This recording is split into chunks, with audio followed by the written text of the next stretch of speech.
রাত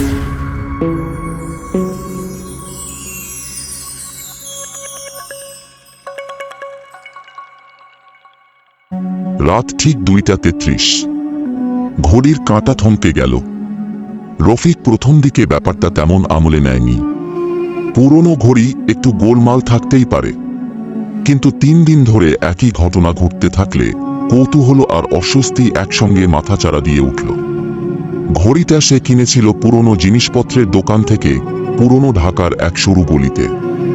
দোকানের মালিক এক কুঁজো বৃদ্ধ ঘড়িটি বিক্রি করার সময় একটু অদ্ভুতভাবে হেসে বলেছিলেন, রাত 2:33 থেমে গেলে ভয় পেও না বাবাজি।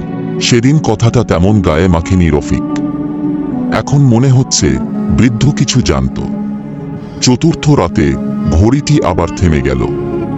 রফিক বিছানায় আধশোয়া হয়ে ফোন স্ক্রল করছিল।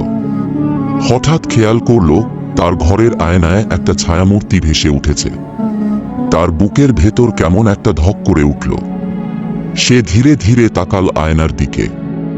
প্রথমে মনে হলো আলো আঁধারির খেলা, কিন্তু না, ওটা কোনো ছায়া নয়।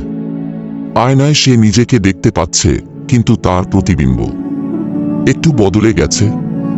চোখের নিচে গভীর কালো গর্ত, ঠোঁট অস্বাভাবিক রকমের ফ্যাকাশে।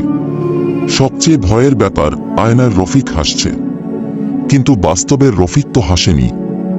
রফিক ভয় পেয়ে রাতটা কোনো রকমে কাটিয়ে দিল। সকালে সে আবার পুরনো দোকানে গেল। বৃদ্ধ দোকানদার তখনও সেখানে, কিন্তু এবার তার চেহারায় একটা গম্ভীর ভাব। রফিক জিজ্ঞাসা করল, ঘড়িটা নিয়ে কিছু বলার ছিল? বৃদ্ধ এক দৃষ্টিতে তাকিয়ে থাকলেন, তারপর ধীরে ধীরে বললেন, এই ঘড়ি একসময় এক জমিদারের ছিল। জমিদারের ছেলে ছিল ভয়ানক নিষ্ঠুর। চাকর বাকরদের উপর অকথ্য অত্যাচার চালাত। এক রাতে 2:33 তাকে তার নিজের ঘরের আয়নায় ঝুলন্ত অবস্থায় পাওয়া যায়।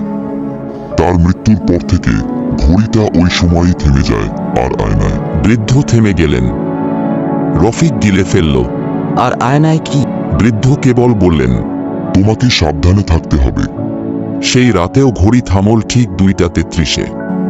কিন্তু এবার ব্যাপারটা আরো ভয়ানক হয়ে উঠল। আয়নার প্রতিচ্ছবিটা এবার শুধু হাসল না, ওটা হাত বাড়িয়ে রফিকের দিকে ইশারা করল, যেন ডাকছে। তারপর আয়নার ভেতর থেকে এক কালো হাত বেরিয়ে এলো। রফিক আতঙ্কে ছিটকে গেল, কিন্তু তখনই বুঝতে পারল তার শরীর নড়ছে না। এক অদৃশ্য শক্তি যেন তাকে আয়নার দিকে টেনে নিচ্ছে।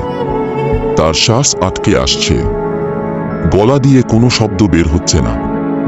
আয়নার রফিক এবার পুরোপুরি বদলে গেছে। চোখ দুটো নিষ্পলক, ঠোঁটে এক বিভীষিকাময় হাসি।